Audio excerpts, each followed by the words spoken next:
खुदाम यीशु मसीह के पाक नाम में मैं सबको सलाम पेश करता हूँ। देखने वालों को, सुनने वालों को खुश आमदीद कहता हूँ। आज मिजाज फोर के साथ हम आपके सामने हाजिर हैं। मैं डायरेक्ट आज के कलाम को शुरू करना चाहता हूँ। खुदावंद का बंदा पौलुस रसूल जब अथीने के शहर में गया तो वहाँ पर उसने पूरे शहर को बुतों से भरा हुआ देखा। कलाम कहता है कि उसका जी जल गया और उसने एक वहाँ पर कुर्बानगाह देखी जिस पर लिखा हुआ था कि नामालूम खुदा के लिए। तो उसने कहा कि जिस खुदा को तुम नामालूम है और पूछ रहे हो, मैं तुमको उसकी खबर देने लगा हूँ। और फिर उसने खुदा के बारे में बताया कि जिस खुदा ने दुनिया और उसकी सब चीज़ों को पैदा किया है वो आसमान और ज़मीन का मालिक है। और आसमान और ज़मीन का मालिक होकर वो पहले नंबर पर तो हाथ के बनाए हुए मंदिरों में नहीं रहता, फिर ना वो किसी चीज़ का मोहताज होकर आदमियों के हाथों से कोई खिदमत लेता है, बल्कि वो खुदा है जो सबको ही जिंदगी और सांस और सब कुछ देता है। और आगे मैं नहीं पढ़ूंगा। मतलब कहने का ये था, खुदा है जो पूरे लोगों को, जो खुदा को माने या ना माने ये अगली बात है, लेकिन खुदा ही है जो बनाने वाला भी है, उनको जिंदगी भी देने वाला है, सांस भी और सब कुछ ही।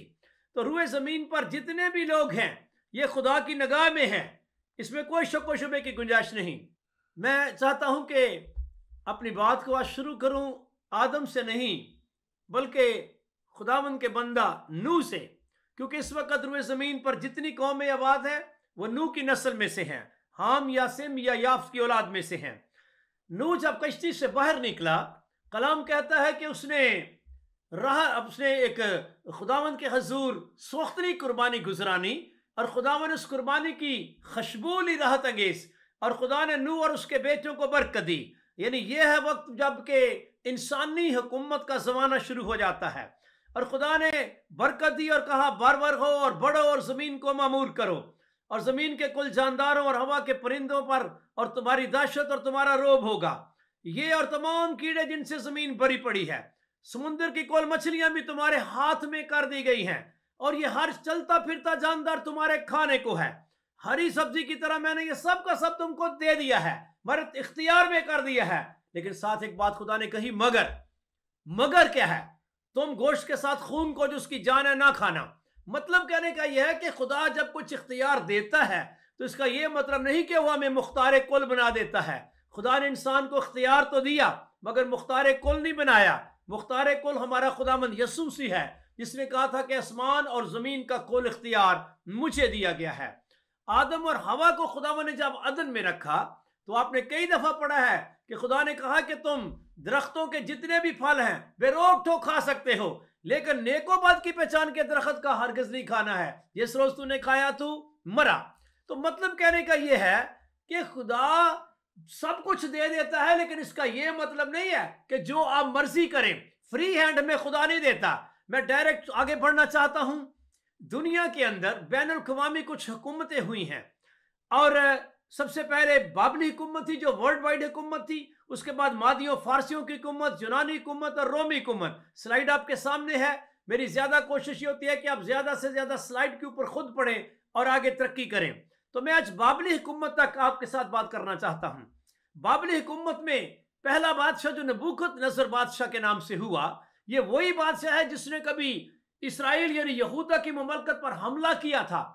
और आपको याद होगा कि इसने यहूदियों को, इसराइलियों को अब असीर करके अपने इलाका बाबल में ले आया था, और यही वो बादशाह था जिसने हैकल को तबाह कर दिया था, और वहां पे हैकल के अंदर से सोने और चांदी के जो ज़रूफ थे उनको अपने मुल्क में ले आया था।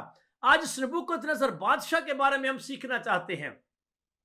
ये एक ऐसा बादशाह है जिसको अपनी जिंदगी में एक बड़ा ही अनोखा तजर्बा हुआ जो तारीख में कभी किसी को नहीं हुआ, और मुझे नहीं पता शायद आगे किसी को शायद हो भी नहीं सकता है। और ये तजर्बा क्यों हुआ? असल में ये तजर्बा हमारी तालीम के लिए लिखा गया है। मैं आपको बताना चाहता हूं, ये वो बाबल का बादशाह है जो पूरी दुनिया का कभी बादशाह हुआ करता था, और इसकी जिंदगी में दो बड़े तजर्बे गुजरे हैं। दो तजर्बे कौन कौन से गुजरे हैं, इनको पढ़ने के लिए मैं चाहता हूं कि दानियल की किताब के ज़हन में रखिए। पहले 4 बाब नबूकदनेस्सर बादशाह के बारे में है, और 5वां बाब जो दानियल की किताब का है वो इसके बेटे बेलशस्सर के बारे में है। तो आइए इस बादशाह को क्या तजर्बा हुआ कैसे ये 7 साल तक हैवानों के साथ रहा और बैलों की तरह घास खाता रहा और फिर दोबारा फिर इंसानों में ये आ गया। इसको पढ़ने के लिए मैं चाहता हूं कि डायरेक्ट ना पढ़ा जाए, बल्कि आप जुबानी आप तक कुछ बताना चाहता हूं। पहला जिसको तजर्बा हुआ, आपको याद होगा, आपने कई दफा सुना पड़ा होगा कि इसने एक सोने की मूर्त बनवाई थी और हुक्म दिया था कि जब साज बजा जाए तो हर शख्स उस मूर्त के आगे झुककर उसे सिजदा करे। अब ये जिनको असीर करके लाया था, 4 शख्स थे जो खास चुने गए थे कि बादशाह के हुजूर आने वाले वक्त में वो खड़े हुआ करेंगे दरबार में। उनमें दानियल, सदरक, मीशक और अबदनजू थे। इत्तेफाक ऐसा हुआ कि मूरत के पास से ये 3 बंदे गुजर रहे थे, सदरक, मीशक और अबदनजू, जैसा कि आपके सामने स्लाइड पर है। तो जब ये गुजर रहे थे तो साज बजे, सारे लोग मूरत के आगे झुक गए, लेकिन ये तीनों शख्स ना तो मूर्तें बनाते हैं और ना मूर्तों को सिजदा करते हैं, क्योंकि ये जानते हैं कि खुदा ने कहा है कि तू अपने लिए कोई तराशु ही मूर्त या किसी चीज की सूरत ना बनाना और ना उनके आगे सिजदा करना। इनके अंदर खुदा का कलाम था, ये खड़े रहे। और जब ये रिपोर्ट कुछ लोगों ने जाके नबूकदनेस्सर बादशाह को दी कि बादशाह ये 3 शख्स हैं, इन्होंने तेरा कहा नहीं माना, तो बादशाह ने स्पेशल इनको अपने दरबार में बुलवाया और इनको कहा कि क्या ये बात ठीक है कि तुम उस मूर्त को सिजदा नहीं करते हो जो मैंने नस्ब करवाई हुई है, और मेरा हुक्म भी तुमने नहीं माना है, नाफरमानी की है। तो मैं आपको बताना चाहता हूं, उन्होंने बड़े सफाई के साफ साफ अल्फाज में कुछ कहा जो आपके सामने लिखा हुआ है। ये कहने लगे, है बादशाह, तुझे मालूम होना चाहिए, तुझे मालूम हो कि हम तेरे माबूदों की इबादत नहीं करते। तेरे माबूद और है, हमारा माबूद और है, और उस सोने की मूरत को जो तूने नस्ब की है सिजदा नहीं करेंगे। ये सीधी सीधी बात है। जब उन्होंने इस तरह की बात की, कलाम कहता है बादशाह गजबनाक हुआ। उसने कहा, अच्छा ये बात है, ओके, ऐसा करो कि भट्टी की आग जो मामूल के मुताबिक है 7 गुना उसको और बढ़ा दिया जाए, और लश्कर से स्पेशल पहलवानों को बुलाया, इन तीनों को पकड़ो और उस आग की भट्टी में फेंक दो। कलाम कहता है कि जब इनको फेंकने वाले फेंकने लग गए तो वो फेंकने वाले जलकर मर गए। लेकिन जब ये अंदर चले गए तो नबूकदनेस्सर बादशाह ने शायद दूर से देखा, भट्टी के दरवाजे पर आकर देखा, और वो हैरान रह गया कि जिनको बांध कर फेंका गया था ये खुले फिर रहे हैं आग की भट्टी के अंदर। और ये 3 नहीं, एक और भी कुछ नजर आ रहा है, और उसकी सूरत इलाहजादा किसी है। इसने फौरन उमरा को पूछा, अरकान दौलत को पूछा, कितने लोग तुमने अंदर फेंके हैं? वो कहने लगे, जिस दिन। कहता, मैं तो ये 4 देख रहा हूं। तो मैं आपको बताना चाहता हूं, एक बहुत बड़ा तजर्बा है। शायद आपने इस तरह खुदा की हजूरी को या खुदा के किसी फरिश्ता को ना देखा हो जिस तरह इस शख्स ने देखा है कि इनका माबूद इनके साथ है, और इनका माबूद बहुत जोरावर और ताकतवर है और बहुत बाख्तियार है कि आग की भट्टी में भी ये उनके साथ है और आग ने उन पर असर नहीं किया। चाहिए था कि ये बंदा इस तजर्बा से कुछ सीखता, लेकिन मुझे नहीं मालूम इस बंदे ने कुछ नहीं सीखा।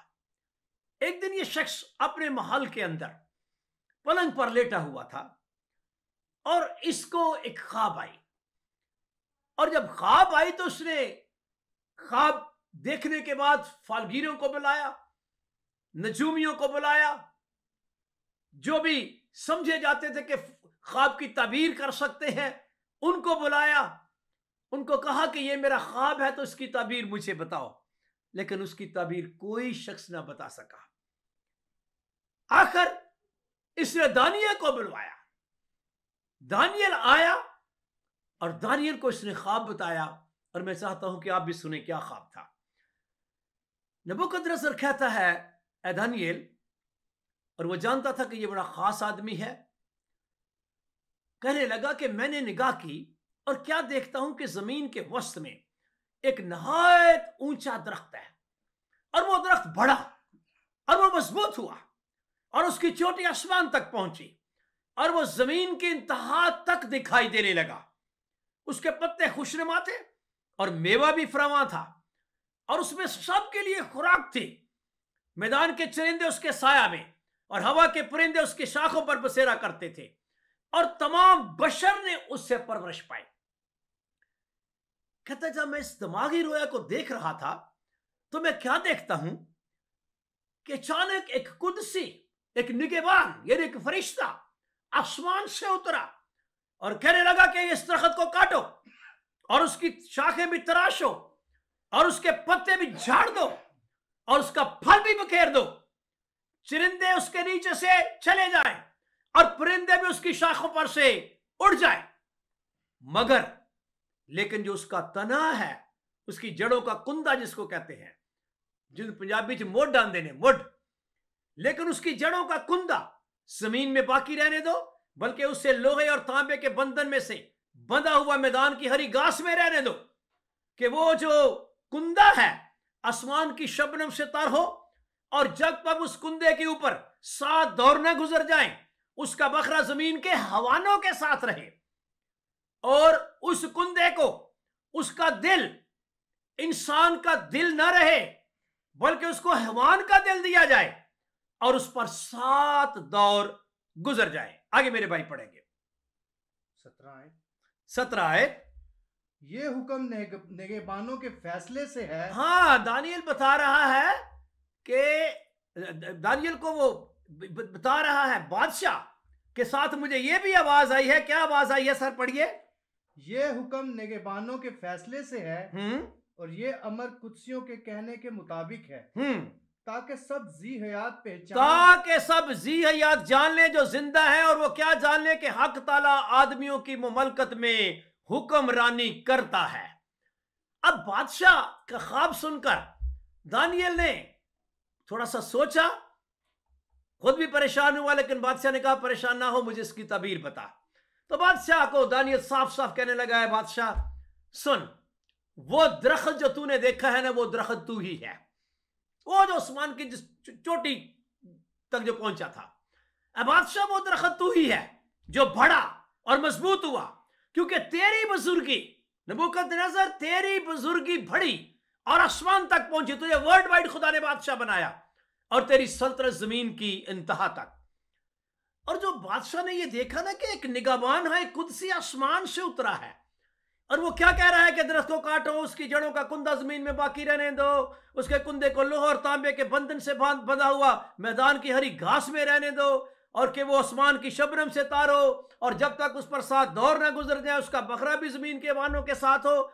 ऐ बादशाह, इसकी ताबीर और हक ताला का वो हुक्म जो बादशाह मेरे खुदावंद के हक में हुआ यही है। और वो हुक्म क्या है? सुन बादशाह, वो हुक्म यह है कि तुझे नबूकदनेस्सर बादशाह, तुझे आदमियों में से हांक कर निकाल देंगे और तू बादशाह मैदान के हवानों के साथ रहेगा और तू बैल की तरह घास खाएगा और आसमान की शबनम से भी तर होगा, और तुझ पर 7 दौर गुजर जाएंगे, 7 साल तेरा हाल यही रहेगा। तब तुझको मालूम होगा कि हक ताला इंसान की मुमलकत में हुक्मरानी करता है। जिस हक ताला के खास नजूल को या खुदावन ने जो ज़ाहिर किया उसके ज़हूर को देखा है भट्टी के अंदर, फिर तुझे उसकी समझ आएगी कि वो सिर्फ हक ताला जो है वो इंसानों के दरमियान ही नहीं, दरमियान नजर नहीं आता, बल्कि हुकूमत भी करता है, हुक्मरानी भी करता है। तो मैं बताना चाहता हूं, ये ख्वाब की ताबीर उसने बता दी, बात खत्म हो गई। दानियल अपने कामों में लग गया। बादशाह शायद, मुझे नहीं पता, भूल गया। 1 साल बाद, ठीक 1 साल गुजर गया इस बात को। 1 साल के बाद क्या हुआ? ये नबूकदनेस्सर बादशाह जिसने ख्वाब देखी और दानियल उसकी ताबीर भी की थी, यह नबूकदनेस्सर बादशाह बाबल के शाही महल के ऊपर छत पर टहल रहा था, और बादशाह ने फरमाया, इसके मुंह से एक बात निकली, क्या यह बाबल आजम नहीं? इसने बाबल का शहर देखा है, और बाबल के शहर को बाबल आजम बोलते थे, बड़ा बाबल का शहर। बादशाह फरमाता है कि क्या ये बाबले आजम नहीं जिसको मैंने अपनी तवानाई की कुदरत से तामीर किया है? ओ बादशाह, तेरे पास कौन सी कुदरत है? इसके मुंह से देखिए अल्फाज क्या निकल रहे हैं। जिसको मैंने अपनी तवानाई की कुदरत से तामीर किया है कि दारुल सल्तनत तो मेरे जाहो जलाल का नमूना हो। मैं आपको बताना चाहता हूं, अभी ये बादशाह बात कह ही रहा था। क्या कह रहा था? क्या ये बाबले आजम नहीं जिसको मैंने अपनी तवानाई की कुदरत से तामीर किया है? अभी ये बात कह ही रहा था कि आसमान से आवाज आ गई, ऐ नबूकदनेस्सर बादशाह, तेरे हक में ये फतवा है।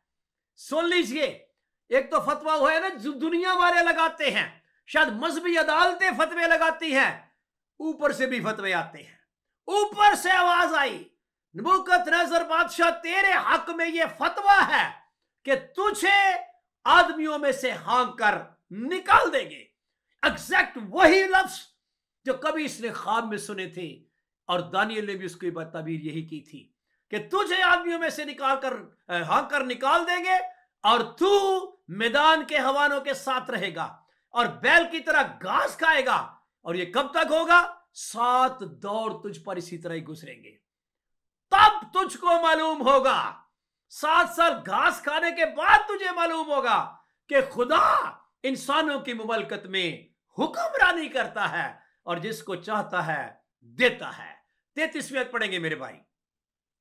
उसी वक्त नबूकदनेस्सर बादशाह पर यह बात पूरी हुई, उसी वक्त ये बादशाह पर बात पूरी हो गई और वो आदमियों में से निकाला गया, आदमियों में से निकाल दिया गया और बैलों की तरह घास खाता रहा, और उसका बदन आसमान की शबनम से तर हुआ, यहाँ तक कि उसके बाल उकाब के परों की माने। चलो आगे मैं पढ़ता, सुनिए, गौर से सुनिए। ये शख्स उसी वक्त ही निकाल दिया गया आदमियों में से। क्यों निकाल दिया गया? इस पर थोड़ा सा गौर करें। इसका दिल बदल दिया है, खुदा ने इसे दिल दे दिया है हैवानों वाला। और अगर हैवानों वाला दिल है तो हैवान बिरयानी तो नहीं खाते। हैवान क्या खाते हैं? क्या हमारे इंसानों वाले खाने हैवान खाते हैं?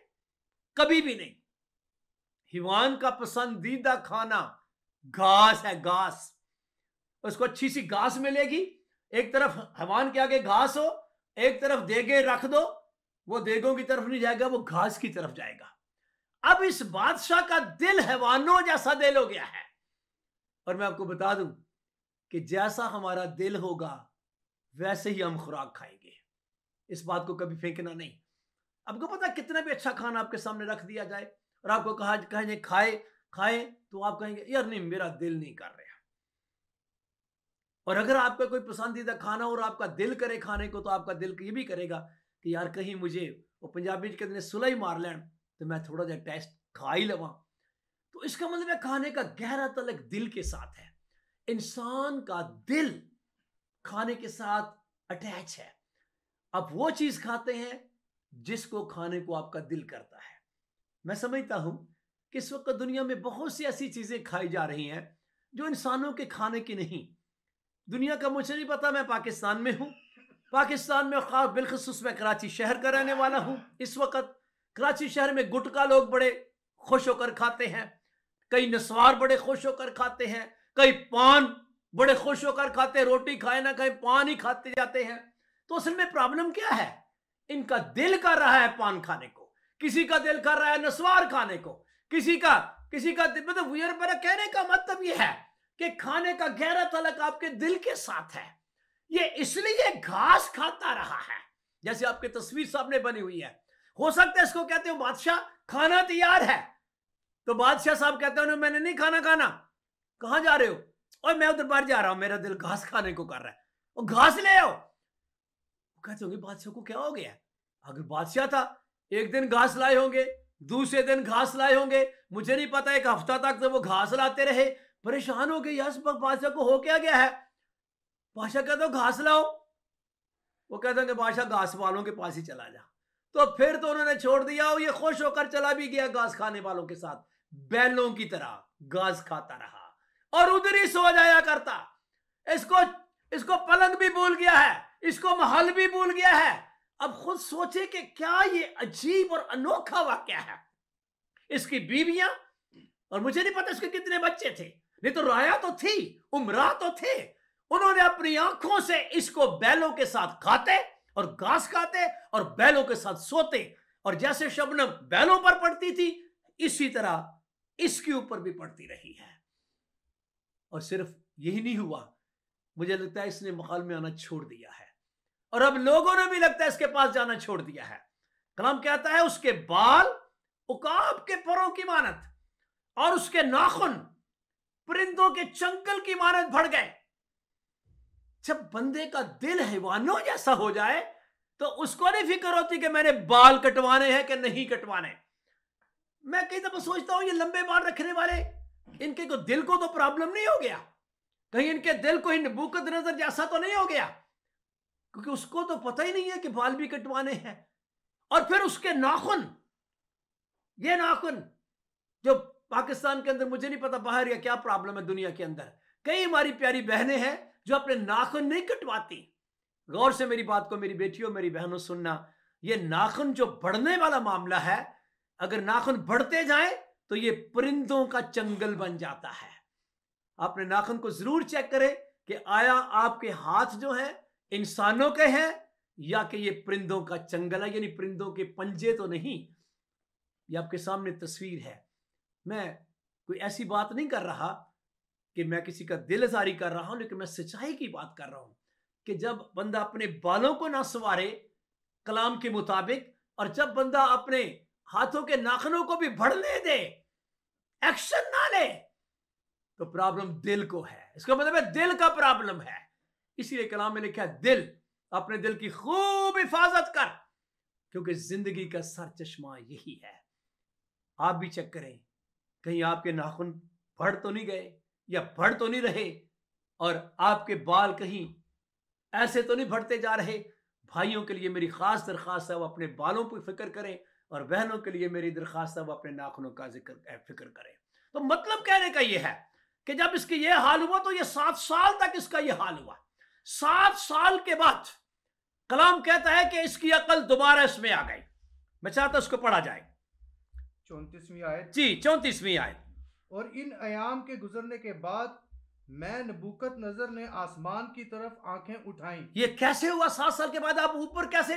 पहले तो बैलों की तरह नीचे इसकी नजरें हैं, पहले निगाह इसकी नीचे घास के ऊपर है, अब इसकी ऊपर को कैसे आंखें चली गई? पढ़िए जरा। और मेरी अकल मुझ में फिर आई। ओहो, इसकी अकल इसमें आ गई है। तो जब बंदे को अकल आ जाए ना, अकल, तो फिर वो घास की तरफ नहीं जाता, फिर वो खुदा की तरफ जाता है, ऊपर को देखता है। जैसे दाऊद कहता मैं अपनी आंखें पहाड़ों की तरफ हटाऊंगा, मेरी कुव्वत कहां से आएगी? आगे पढ़िए।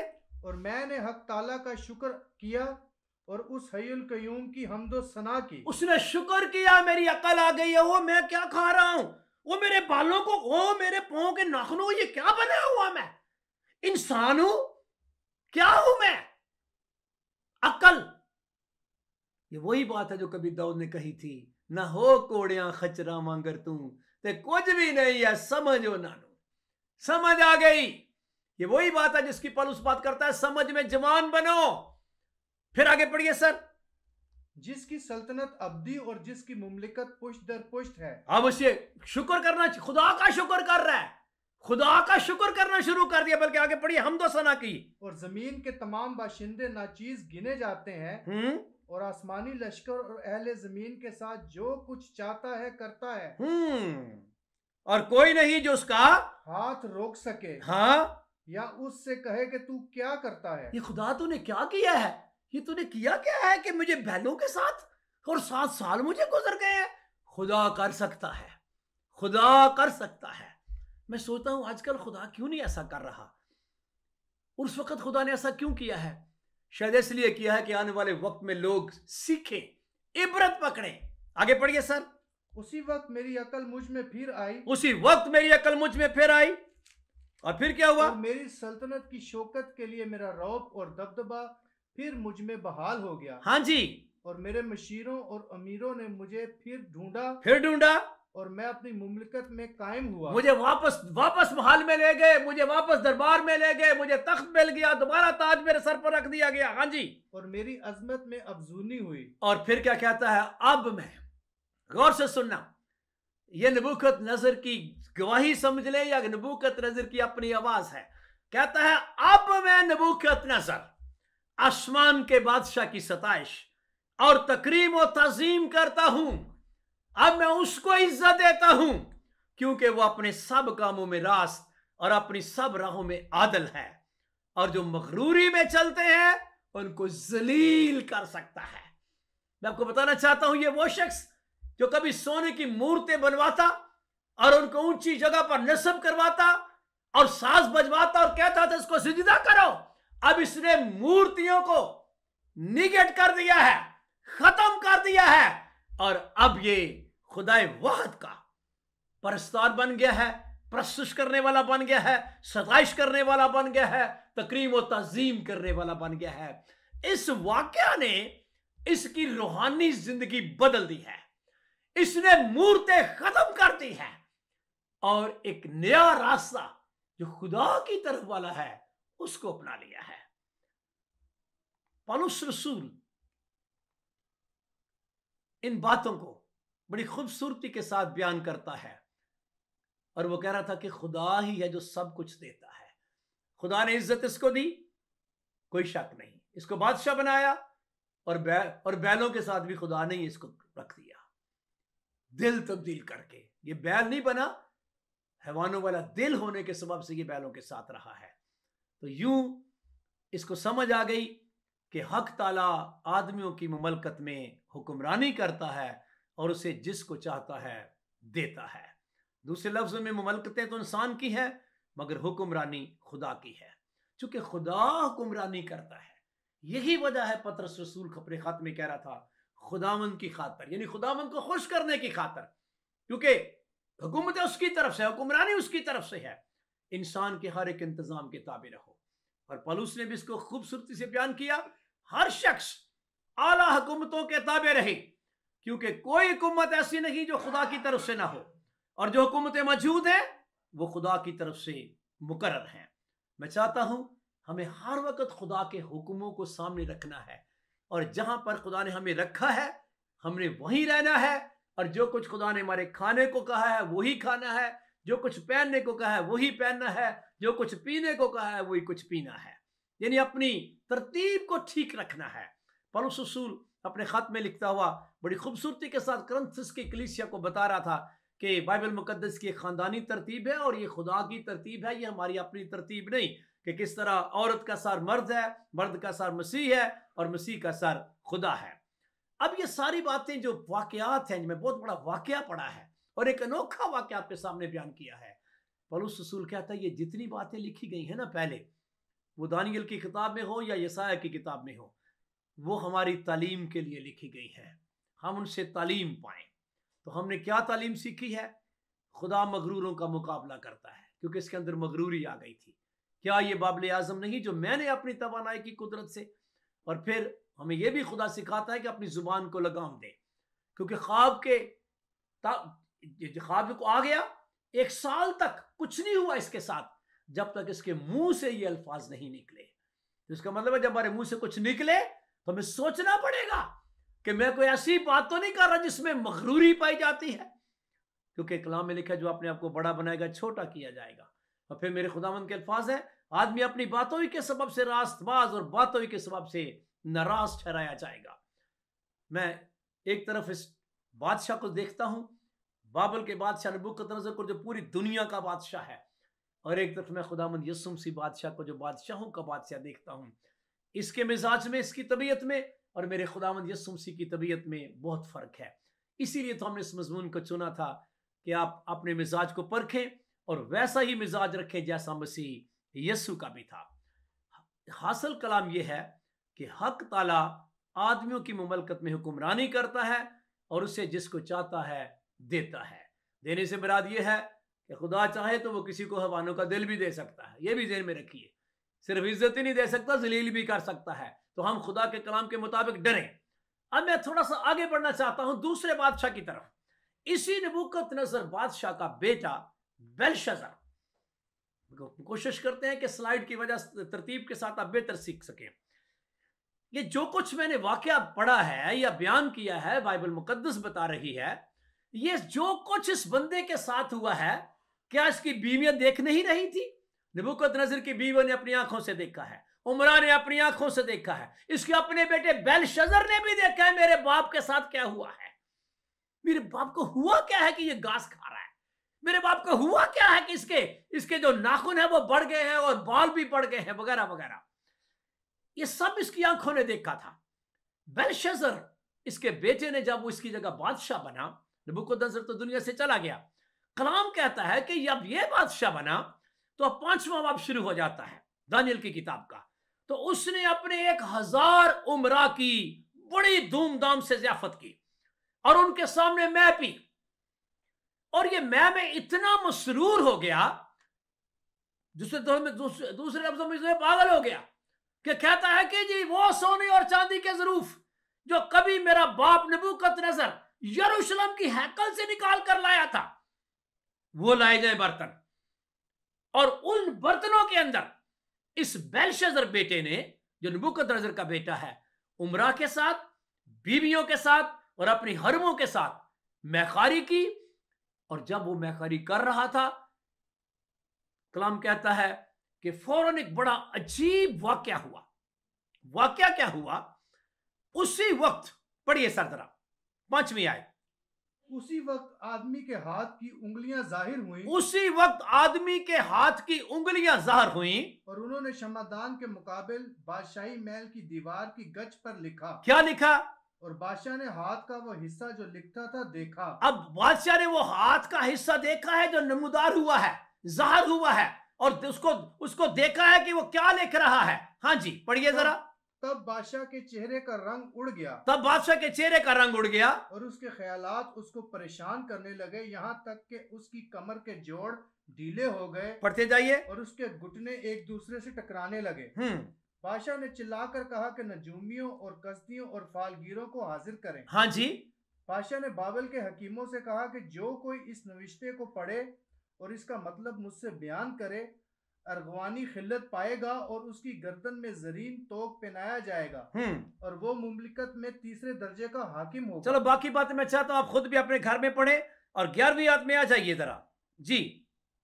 तेरी मुमलिकत में एक शख्स है जिस, ये उसकी वालदा मोहतरमा आई है, बेलशस्सर की मिसेस नबूकतनेस्सर। मिसेस नबूकतनेस्सर आई हैं, जो अपने बंदे को, अपने शौहर को घास खाते देखती रही है। वो आई है अपने बेटे के पास, देखा मेरा बेटा बड़ा परेशान है, तो अपने बेटे को क्या कहने लगी? तेरी मुमलिकत में एक शख्स है जिसमें कदूस जी इलाहों की रूह है। हाँ। और तेरे बाप के अयाम में नूर और दानिश और हिकमत, इलाहों की हिकमत की मानिद उसमें पाई जाती थी। मतलब यह है कि उसने कहा कि वो नबूकतनेस्सर ने खास उसको, तेरे बाप ने इज्जत दी हुई थी, और वो दानियल है तो दानियल को बुला। फिर इसने दानियल को बुलाया। मैं बताना ये चाहता हूं कि जब दानियल को इस बंदे ने बुलाया तो दानियल ने कहा कि मैं इस नविश्ता को पढ़ता हूं और पढ़ता भी हूं और इसका मतलब भी बयान करता हूं। तो बादशाह ने कहा, दानियल ने कहा, ए बादशाह बेलशस्सर बादशाह सुन, खुदा ताला ने, अब आप भी बड़े गौर से सुनिए, दानियल कह रहा है नबूकतनेस्सर के बेटे बेलशस्सर को, जिसकी आंखों के सामने इसके बाप के साथ सब कुछ हुआ है, ए बेलशस्सर बादशाह, खुदा ताला ने नबूकतनेस्सर तेरे बाप को सल्तनत और हशमत और शौकत और इज्जत बख्शी, वर्ल्ड वाइड बादशाह बनाया, लेकिन जब उसकी तबीयत में घुमंड समाया, सुन बेलशस्सर, जब तेरे बाप की तबीयत में आगी मगरूरी, घुमंड समाया और उसका दिल गरूर से सख्त हो गया, तो वो तख्ते सल्तनत से उतार दिया गया और उसकी हशमत जाती रही और वो बनी आदम से हाँक कर निकाल दिया गया और उसका दिल भी हवानों का सा बना। और तेरा बाप नबूकतनेस्सर गोरखरों के साथ रहने लगा और तेरे बाप को बैलों की तरह घास खिलाते थे। अगर वो कहीं चलता फिरता आ ही जाता था माल की तरफ, तो घास लेकर आते थे, ये लीजिए बादशाह सलामत खाइए। ये दानियल बता रहा है नबूकतनेस्सर के बेटे बेलशस्सर को। तो क्या हुआ फिर? तू ए बेलशस्सर, जो उसका यानी नबूकदनेस्सर का बेटा है, बावजूद के तू इस सब से वाकिफ था। तेरी आंखों के सामने तेरे बाप के साथ क्या हुआ, तेरी आंखों के सामने तेरा बाप हाँक कर आदमियों में से निकाल दिया गया, तेरी आंखों के सामने 7 साल वो घास खाता रहा, उसके बाल बढ़ गए हैवानों की तरह, और उसके नाखून जो थे वो परिंदों के चंगल की तरह बढ़ गए। तो भी तूने, जिसने अपनी आंखों से अपने बाप का हशर देखा है, तो भी तूने अपने दिल से आजिज़ी ना की, बल्कि तूने आसमान के खुदावंद के हुजूर अपने आप को बुलंद किया। और तूने क्या किया? तूने आसमान के खुदावंद के हुजूर अपने को बुलंद किया और उसकी हैकल के ज़रूफ में, उसकी उस खुदा की हैकल के ज़रूफ में, जिस खुदा ने तेरे बाप को 7 साल घास खिलाई है, उसकी हैकल के बर्तनों में तूने अपने उमरा और अपनी बीवी और हरमों के साथ मैखारी की है। और सिर्फ यही नहीं किया, एक तो तूने बर्तनों में, पाक बर्तनों में नापाक चीज डाली, और नंबर 2, तूने चांदी और सोने और पीतल और लोहे और लकड़ी और पत्थर के बुतों की हमद की, जो ना देखते और ना सुनते और ना जानते हैं। तुमने शराब डाली है, मैं डाली है हैकल के पाक बर्तनों में, और दूसरा साथ तूने मूर्तियों की भी परस्तिश और हमद की है, जो तेरे बाप ने छोड़ दी थी लेकिन तूने नहीं छोड़ी। और उस खुदा की तूने तमजीद नहीं की जिसके हाथ में तेरा दम है। तेरा दम किसी मूर्त के हाथ में नहीं, उस खुदा के हाथ में तेरा दम है, और उसी के काबू में तेरी सब राहें हैं। बस उसकी तरफ से, जिसके हाथ में तेरा दम है, बस उसकी तरफ से हाथ का वो हिस्सा भेजा गया और ये नविश्ता लिखा गया। अब मैं बताता हूं बेलशस्सर साहब, वो नविश्ता क्या है। वो नविश्ता ये है, मिन्ने मिन्ने तकीलो फरसीन। और मैं मतलब बताऊं इसका क्या है। मिन्ने का मतलब है यानी खुदा ने तेरी मुमलकत का हिसाब कर दिया है, यानी तेरी मुमलकत तमाम हो गई है। और तकील यानी तू तराजू में तोला गया है और तू कम निकला है। और फरीस यानी तेरी मुमलकत मुर्ग से हो गई है, खत्म हो गई है। और आगे पढ़ दीजिए सर। तब बेलशस्सर ने हुक्म किया और दानियेल को अर्गवानी खिल्लत पहनाया गया। ओ बड़ा खुश हुआ भाई, इसको अर्गवानी खिल्लत पहना दो, इसने बड़ी जबरदस्त ताबीर की है। हाँ जी। और जरीन तोक उसके गले में डाला गया। हाँ। और मुनादी कराई गई कि वो मुमलिकत में 3रे दर्जे का हाकिम हो। हाँ जी।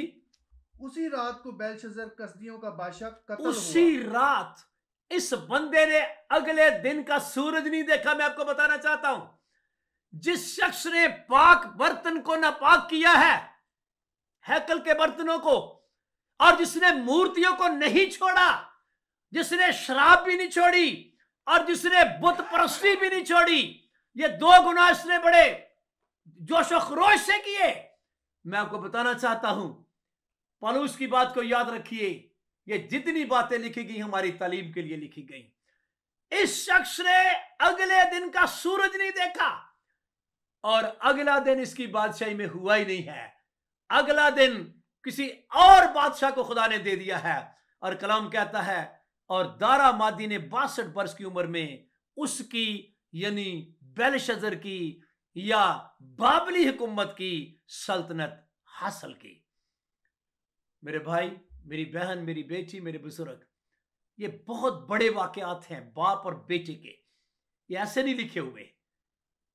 बाप ने तो तजर्बा किया उसकी जिंदगी में, हालांकि पहला तजर्बा तो उसको भट्टी में ही हो गया था, लेकिन शायद उससे वो बंदा नहीं बना।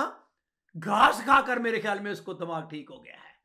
7 साल घास खाने के बाद तो चलो उसका दिमाग ठीक हो ही गया है, लेकिन बेलाकर नबूकदनेस्सर जो कभी मूरत परस्त था, बुतों को पूछने वाला और बनवाने वाला और खड़ा करने वाला, बल्कि बुतों की प्रस्तश करवाने वाला, बुतों को साइड पे करके खुदा प्रस्त हो गया। नबूकदनेस्सर तजर्बा से सीखा, बेशक घास ही खा के सीखा, लेकिन अफसोस उसके बेटे बेलशस्सर पर, जिसने अपने बाप के अपनी आंखों देखे हुए तजर्बा से कुछ हासिल नहीं किया, बल्कि अपने बाप की गलत तालीम को ही अपनाए रखा, और यह बंदा गुनाह में मर गया। इस बंदे ने देखा नहीं कि मेरा बाप गलत कहां था और मेरा बाप ठीक कहां था। मैं आपको बताना चाहता हूं, जब आपके सामने कोई तजर्बा है ना, तजर्बा भले वो बाइबल मुकद्दस के मुकद्दसों का हो, वो तो खैर एक नंबर की बात है। अगर किसी और बुजुर्ग का कोई तजर्बा हो, लेकिन वो हो कलाम के मुताबिक, तो सीखा करें। पौलुस कह रहा था, इस जहान के हम शक्ल ना बनो। ये नहीं कि जहान मूर्तियां पूजता है तो तुम भी मूर्तियां ही पूछो, बल्कि अपनी अकल नहीं हो जाने से अपनी सूरत बदलते जाओ। जिस तरह नबूकदनेस्सर ने, जब उसमें अकल आई तो उसने अपनी सूरत बदल ली, ताकि खुदा की नेक और पसंदीदा और कामल मर्जी तजर्बा से मालूम करते रहो। मैं आपको बताना चाहता हूं, ये मेरे उस्ताद भाई के अल्फाज हैं जो मैंने स्लाइड बनाई हुई है। वो कहा करते हैं कि अगर आप दूसरों से नहीं सीखेंगे, यानी बेलशज़र, अगर तू नबूकदनेस्सर से नहीं सीखेगा तो फिर लोग बेलशज़र से सीखेंगे। और आप सुनने वालों और देखने वालों से मैं दरख्वास्त करता हूं, अगर आप दूसरों से ना सीखेंगे तो फिर आपके बच्चे और आपकी आने वाली नस्लें आपसे सीखेंगी। तो बेहतर है कि आप नबूकदनेस्सर बन जाएं। बेहतर यह है, मेरा मतलब यह नहीं कि आप घास खाकर बंदे बने, मेरा मतलब यह है कि आप खुदा के कलाम के जो तजर्बात हैं उन्हीं को अपना टारगेट बनाएं। एक शख्स मेरे साथ बात कर रहा था, जो आयत मैंने आपके सामने स्लाइड में दिखाई है, तो वो बड़ा बज़िद था इस मामले में, और मैं बड़ी सच्चाई और सफाई से ये बात बयान करने लगा हूं। मुझे नहीं पता और भी कितने लोग इस तरह के होंगे। वो मुझे कह रहा था कि भाई जी, हमें बाप दादा की मिशन नहीं छोड़नी चाहिए। नहीं नहीं नहीं नहीं, ये कोई अच्छी बात थोड़ी है। जो बुनियादें बाप दादा ने रखी हैं, हमें उन बुनियादों पे काम करना चाहिए, उन बुनियादों को खत्म नहीं करना चाहिए। मैं मतलब तेरा क्या है जी, बाप दादा की मिशन को कायम रखना चाहिए, यानी बाप दादा की तालीम को कायम रखना चाहिए। और वो मुझे आयत ये वाली दे रहा था जो आपके सामने है, कि उन कदीम हदूद को ना सरका जो तेरे बाप दादा ने बांधी है। वो आयत मुझे ये बता रहा था, कह रहा देखो कलाम ने लिखा नहीं है कि वो जो कदीम हदूद का उनको ना सरका, और वो कौन सी हदूद है जो तेरे बाप दादा ने बांधी हुई है। इसका मतलब है जो मिशनें उन्होंने शुरू की उनको खत्म नहीं कर होने दो, उनको कायम रखो। और मैं क्या भाई, यहां मिशन की बात नहीं हो रही, यहां पर तो हदूद की बात हो रही है। और ये हदूद वो थी जो बनी इसराइल को खुदा ने कनान का मुल्क जो था, यशवा को कहा था कि ये 12 कबीले हैं, 12 कबीलों में बांट दे। और फिर ये भी कहा था कि भाई मना है कि अपनी जमीन न बेची जाए, जमीन बेच दोगे तो हदूद आगे पीछे हो जाएंगी। तो ये उस जमीन की बात हो रही है, ये मिशन की बात नहीं हो रही। अगर मिशन की बात सीखनी है तो मेरे ख्याल में दानियल की किताब के पहले 5 बाब का मुताला कर लीजिए। जिसने अपने बाप दादा की मिशन ही ना छोड़ी, उसका क्या हाल हुआ है, उसी रात मर गया है। बेलशज़र उसी रात मर गया है। नबूकदनेस्सर बादशाह को तो खुदा ने टाइम दे ही दिया, लेकिन इसको तो वक्त भी नहीं मिला है। हासिल कलाम यह है आज के कलाम के बाद, हक ताला आदमियों की मुमलकत में हुक्मरानी करता है और उसे जिसको चाहता है देता है। मतलब यह है कि चूंकि खुदा इंसानों की मुमलकत में, आदमियों की मुमलकत में हुक्मरानी कर रहा है, उसके हुक्म को देखे। उसका हुक्म क्या है मेरे लिए? हमारा बोलना, जैसे कि नबूकदनेस्सर बोला, हमारा बोलना, हमारा पहनना, हमारा खाना और पीना, सब कुछ ऐन खुदा के हुक्म के मुताबिक ही होना चाहिए। और आइंदा चेक करें, अगर आपका बाप गलत था, मुझे ज्यादा नहीं पता, लेकिन मेरा बाप मुझे बताया करता था कि मेरे बाप का जो दादा था वो मसीही नहीं था। तो क्या मैं भी अब गैर मसीही हो जाऊं क्योंकि मेरा वो दादा लकड़दादा पकड़दादा वो जो था वो? और ओ भाई, नहीं भाई, अगर मेरे बाप ने या मेरे दादे ने कोई अकल का काम किया है तो मुझे खुश होना चाहिए कि उन्होंने मसीह को कबूल कर लिया है, कि फिर वापस उधर ही चले, फिर वापस बुतों में चले। मुझे बड़ा अफसोस होता है, हम अभी तक कई दफा, आपको पता ही है मैं पाकिस्तान में हूं, पाकिस्तान की बातें करता हूं, हम हिंदुओं से निकल कर आए हैं, लेकिन हिंदुओं की रिवायात अभी तक नहीं छोड़ते। क्यों नहीं छोड़ते? उन्हें तो ये बाप दादा से चली आ रही है, वो ये रस्म बाप दादा से चली आ रही है। शाबाश। फिर आपने क्या सीखा? दानियल की किताब पढ़ें, पहले 5 बाब का जरूर मुतालिया करें और देखें कि आपने क्या करना है। मैं आई रिक्वेस्ट यू, आप जितने लोग हैं चेक करें अपने आप को, क्या आपकी तालीम ठीक है। पौलुस रसूल कह रहा था अपने आप को आजमाओ कि ईमान पर हो या नहीं। फिर कह रहा था अपनी और अपनी तालीम की खबरदारी कर, चेक कर तेरी तालीम क्या है। हमारे असल बाप दादा जो है हमारे रसूल हैं। आइए चेक करें क्या हम वही कुछ कह रहे हैं जो रसूल कहते थे। मैं आखिर में एक हवाला पढ़ना चाहता हूं। यहूदा ने खत लिखा है, मुकाशवा की किताब से पहले यहूदा का खत है। सिर्फ एक हवाला पढ़ूंगा ताकि आपके ज़हन में रहे। एक ही बाब है यहूदा के खत का और उसकी मैं 17 आयत पढ़ने लगा हूं। लेकिन प्यारो, उन बातों को याद रखो। कौन सी बातों को? जो हमारे खुदावंद यीशु मसीह के रसूल पहले कह चुके हैं। और एक जगह पौलुस कह रहा था उन जैसे ईमानदार हो जाओ। हम अपने ईमान को रसूलों के साथ लेकर आइए। मतलब है हम रसूलों के हम ईमान हों, मिशनों के नहीं, रसूलों के हम। असल हमारे बाप दादा हमारे रसूल हैं। मैं चाहता हूं आइए इन बातों के साथ अपनी आंखों को बंद करें। और अगर अभी तक आपने मूर्तियों को नहीं छोड़ा और नहीं तोड़ा, नबूकदनेस्सर से सीख लीजिए। वो तो घास खाकर सीख गया, आप बगैर घास खाए सीख ले। आई रिक्वेस्ट यू, मैं आपके लिए दुआ करना चाहता हूं।